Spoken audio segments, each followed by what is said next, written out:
السلام عليكم.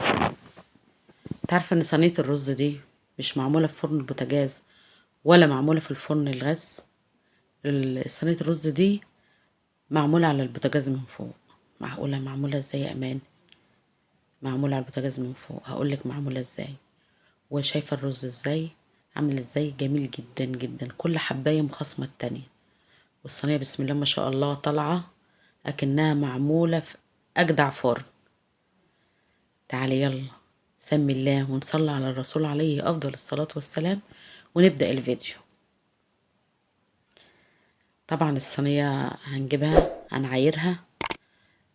يعني لما تحط ايدك فيها كده ما يكونش الرز تقيل فيها، يكون الرز خفيف وحلو، ولا خفيف قوي ولا تقيل. هغسلها طبعا وهصفيها من المية كويس جدا. هجيب حتة زبدة. انا الزبدة ديت مطلعاها من التلاجة من بدري. هغلف بها الرز، هغلفه كويس جدا جدا. هتعملها بالمعلقة بالسباتيولا بايدك مش مشكلة. اللبن بتاعي هدوب فيه معلقة ملح. انا بحب ادوب الملح في اللبن الاول قبل ما احطه على الرز، وبعدين احطه على الرز واظبط المية بتاعته. احط طبعا لان اللبن مش هيسوي الرز لوحده، بكمل شوية مية بس مش كتير طبعا. وهنزل بقى بايه، بحتة قشطة حلوة كده، ما تدوبهاش في قلب اللبن، سيبها احطها قطع زي ما هي كده. زماني بعمل كده. اذا كنتوا بقى من عشاق الرز اللي بيبقى وشه تخين، اللي هو بيبقى ابيض ده وتخين، الناس الفلاحين عارفينه.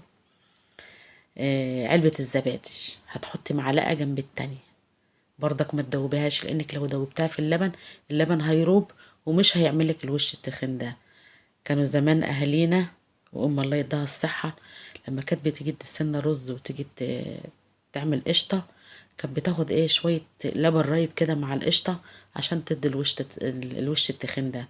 كنا كلنا بنحبه والله بصراحة.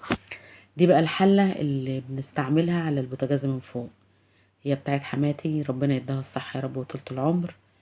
جميلة جدا جدا جدا والله، بنستعملها بقالنا كام سنة. بتسوي الرز، وكنت عملت فيها سمك قبل كده تحفة والله. بحطها على عين البوتاجاز، العين اللي هي العافية اللي قوي، واخلي درجة الحرارة بتاعة البوتاجاز عالية، واظبط الصينية واغطيها. دي في غطا فوق هنا بنحطه علشان ايه، يكتم الحرارة علشان وشها يحمر. دي كده خلاص اللبن اتشرب. انا كده بقى هوطي على الرز عشان بقى يتشرب خالص، لان اللبن خلاص. هوطي بقى، وطي عين البوتاجاز وغطي تاني لغاية ايه ما تكمل سواها وتنشف. هي خلاص كده هي نشفت. على فكرة فوق البوتاجاز ما بتاخدش حاجة ولا بتحتاج دوشة ولا الكلام ده. انت يا دوبك هتحط الصينية وتغطيها، وكل ايه 10 دقايق كده تشيل الغطا من فوق وتبص على الصينية. ما بتحتاجش اكتر من كده. وبسم الله ما شاء الله، الصينية بالجمال اللي انت شايفاها ده. الحركة بتاعت ان انت تعملي الزبدة مع الرز وتغلفي الرز بالزبدة كله، ده بتخلي الرزاية مخاصمة بعضها.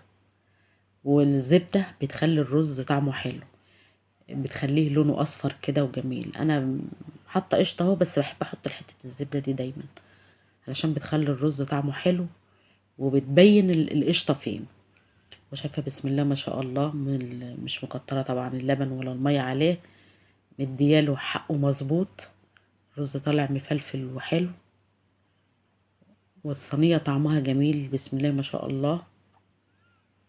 وريحته بقى يعني، الحله دي مخليه ريحه الرز عامل زي ريحه الرز بتاع زمان اللي كنا بناكله في الفلاحي ده.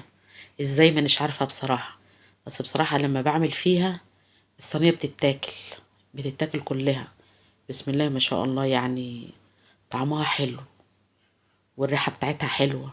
والقشطه برضك القشطه مع الزبادي دي حاجات من بتاعت زمان، مديها نفس الطعم بتاع زمان. جربي ان انت تحطي القشطه وتحطي الزبادي كده، صدقيني بيدي لصينية الرز طعم جميل جدا جدا جدا. وبيخلي اللي هو الوش التخين ده العيلة يتخانقوا عليه. بسم الله ما شاء الله، بألف هنا لكل اللي كل. والسلام عليكم ورحمة الله وبركاته.